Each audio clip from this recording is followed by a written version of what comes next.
Good morning, everybody. My voice is a little bit low, so can you hear me? Is that okay? Yes. So if you can't hear me, please feel free to wave at me, and I will raise my decibel level. It's an absolute pleasure and an honor to be here. Always is, and I see many people that I know, but also new faces, which is also very exciting. I also want to tell you it's my last year as rapporteur. And then I go back to being a human being again. Yes, it's live stream. I should be careful about that, but yes.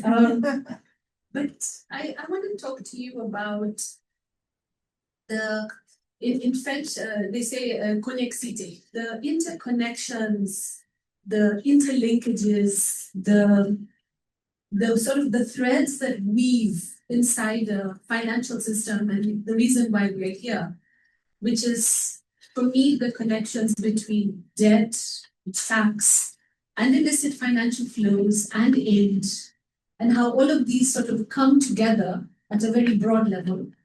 But if you then break it into its more crystallized level, then you have things like currency fluctuations and who writes currencies and who decides on monetary policy on the one hand, and then how it is managed and manipulated on the other hand, and then how it is spent. If you keep all of these in mind, and then I'm going to tell you that there is this lovely African proverb, which I've seen you've picked my book. So one of the things I love doing is using African proverbs, and thank you for picking my book, which is that even the best cooking pot does not produce food, right? So we could have the most fantastical system, the most amazing people, the wealthiest, most resourced utopian country in the world, right?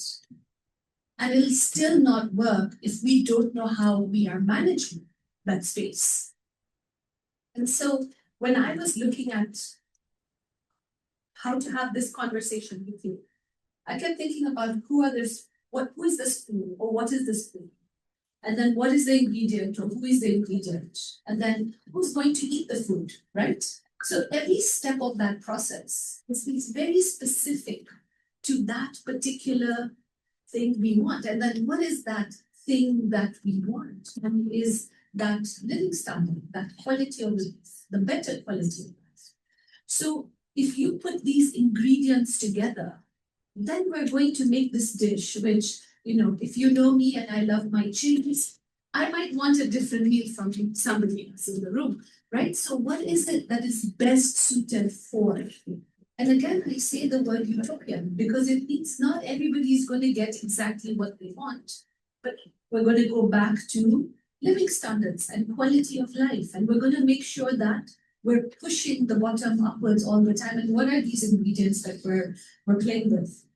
And so I started to look at the issues that are facing the world right now. And we always talk about the fact that we're in austerity, but austerity is less about not enough revenue and resource. In today's world, austerity is about redirection and prioritization of different types of spending. And I will explain. We are still continuing to have more and more incentives and exemptions being given to big corporations. As this continues, it means that the resource was there. The resource that the state could have collected was there, but they're making a choice to not collect. And if you remember the Lux leaks or the Swiss leaks, then we had conversations about Germany could have actually fixed its deficit in the year when it forgave the Germans who had not been paying their taxes. I mean, this is documented data. So austerity for me is less about not enough resource and revenue, but rather priorities and policy choices and regulatory choices to not collect from certain sources while continuing to squeeze other sources. And I think it's a really important conversation because more and more often I hear the conversation that there isn't enough of. And I think that conversation does need to be nuanced a bit more globally. So if that's the tax conversation, then let's move across to the aid conversation, because there is less and less money being spent on development aid, but military aid is going to increase, and at an incredible pace. So you have countries that are at war, and if you saw my report on financing peace last year, which I presented to the General Assembly, I really tried to unpack what I was seeing. So you have more money being spent on military expenditure generally, but you also have more exemptions being given to military companies. If the math is to be taken for what it is, there are countries that are subsidizing military companies specifically to the point of 1%, 0.3% of their profits, which means that the manufacturers of the private manufacturers of weapons, of bullets, of arms, are actually being funded by taxpayer money. That's a very different tone on what is military aid. And then I also continue to see the fact that countries are offering military aid in exchange for future access to resources. So in the case of the Ukraine, that is one of the clauses in the debt agreement. We're going to give you weapons, we're going to give you debt for the weapons, and when the war ends, we want first access, or we want sole access to your mineral rights, to your minerals to your country. So these are real clauses, real agreements that are taking place. That means that there is less being attached to development aid and more to military aid, because in the grand politics of the world right now, there is a reduction in how much control countries have over each other that they used to traditionally have. So you hear about a change in multilateralism. I see a growth in bilateralism across the board, which I'm sure all of you have seen. But I see the creation of new multilateral blocs, which will also continue, and they are further strengthening. So what you start to see is a shift of power to those spaces and a desperation in the traditional spaces of control to actually try and now use military aid to control those spaces and move it away from development aid. So aid is also taking on this very different set of dimensions, which is continuing to really concern us. And if we move on to my continent, which is Africa, then you start to see that the building of infrastructure is now also similarly taking place along the same lines in exchange for weaponry as well. So that was tax, and then that was a sort of jump figure drop into aid. But what about tax? Well, yes, as Jean said, tax is like one of the shining hopes in the world right now. The tone is starting to change, but it is still quite strongly against the rewriting of the global tax system. I say change because the negotiators in the room for tax are talking a different tone. European member states, for example, are now sounding more and more conciliatory. But is that going to be enough is a big question. The absence of the United States does not feel like that much of a problem as it was before, because countries are feeling like they can still come to a conclusion. And if you've worked on other treaties, and I know many of you have been in other fields as well, if you've been working on other treaty negotiations, then you will see that just because the United States, for example, is not in a treaty on the environment, they withdrew from them, the treaty still continues in place. Of course, it moves at a different pace, in a different way, but we are mentally prepared for that. So tax is a shining light, it is continuing, but the pressure is incredible. It has nuances to it that are a little bit topsy-turvy, which gives me some concern. Protocol is getting more reference, for example, than the actual convention, which is not a good thing. But remember, I talked about the pot, the cooking pot and the ingredients. Well, when you want to look at the cooking pot and the ingredients, I will tell you that as we're negotiating these treaties, nobody is talking about certain types of resources. Nobody is talking about outer space, developments there. Nobody is talking about the high seas and marine biological research and the profitability from it, but also not talking about deep seabed mining. So there are layers to this. The reason I raise it is because this is going to be my October report to the General Assembly is actually on finance in the high seas with a reference to it. And how are these shared resources supposed to be shared is a big question mark. Next month, the International Seabed Authority will be having its negotiations to start to talk about what that formula is going to look like. But it is stuck. And what I have noticed repeatedly is treaties are getting stuck on the issue of resources. So whether you're looking at climate or the pandemic or the plastics or pollution, or you're looking now at the seabed and the International Maritime Organization also trying to pass a tax, every single time, that is the point. It is the tax, it is the illicit financial flow, it is the financial resource point is where it gets stuck. So then that takes me to the issue of currencies. So currencies are crucial. I did a letter to the General Assembly as a government letter, which I would encourage you to have a look at.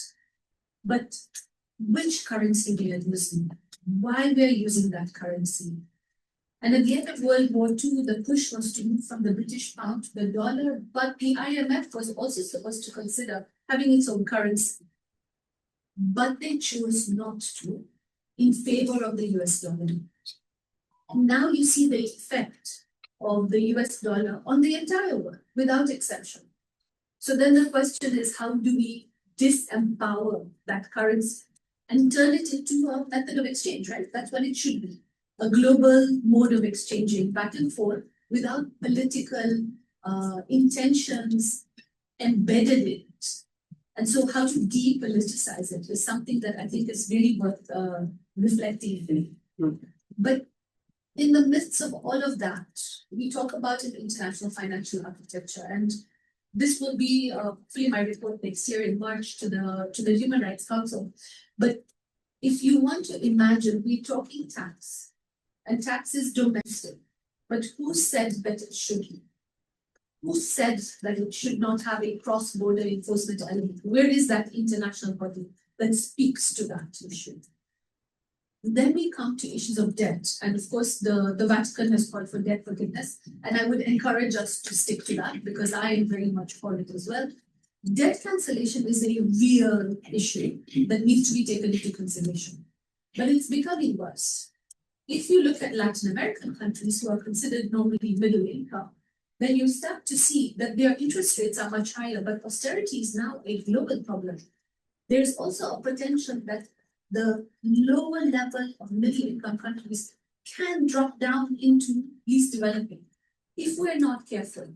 And because of these very onerous burdens on middle income, the pressure to push countries downwards is increasing dramatically. But also they don't get the protection and oversight that they had when they were least developing. So what is that transition period or that graduation period? It's much more nuanced. And I don't see much support for those types of countries.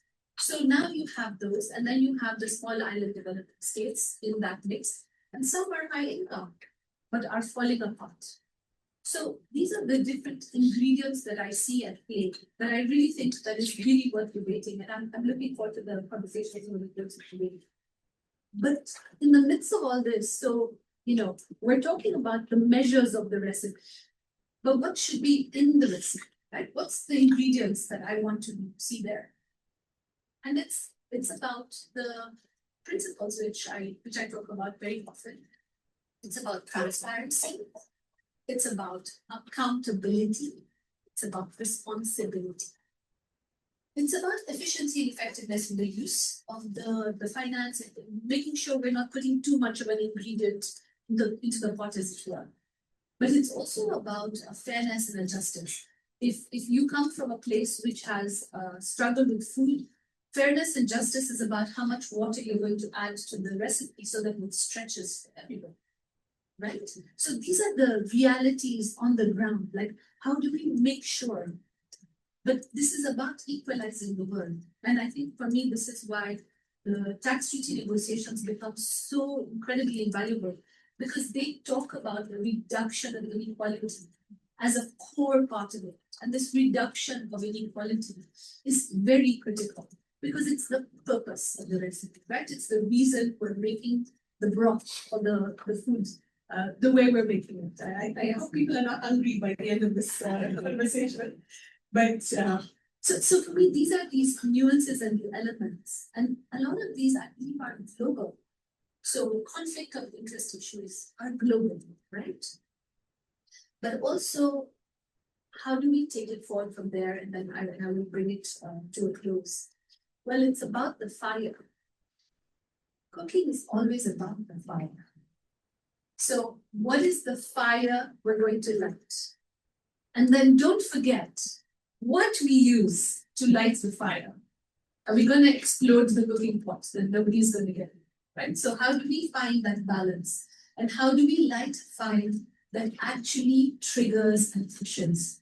And for me, this is such a, it's like every single one of us is part of this conversation, and it's so equally important. But it is extremely crucial that we look at legitimate ways of doing it. We follow our principles, right?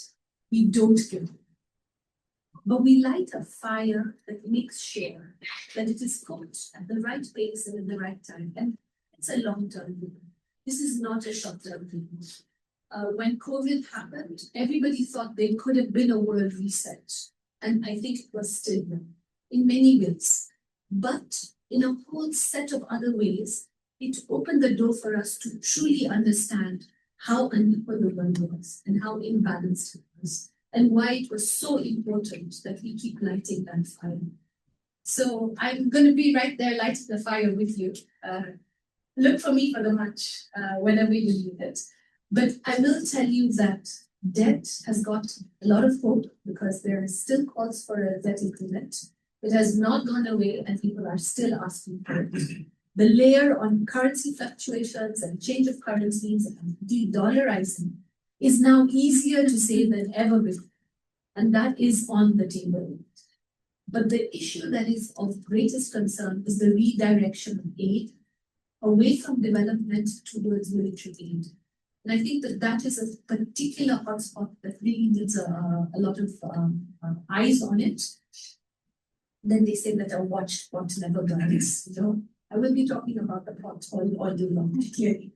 But very importantly, to look towards the hope, which I think is tax, while we struggle on the debt issues as well. I want to thank you very much for your time. I hope this was enjoyable for you. It certainly was enjoyable for me thinking through this.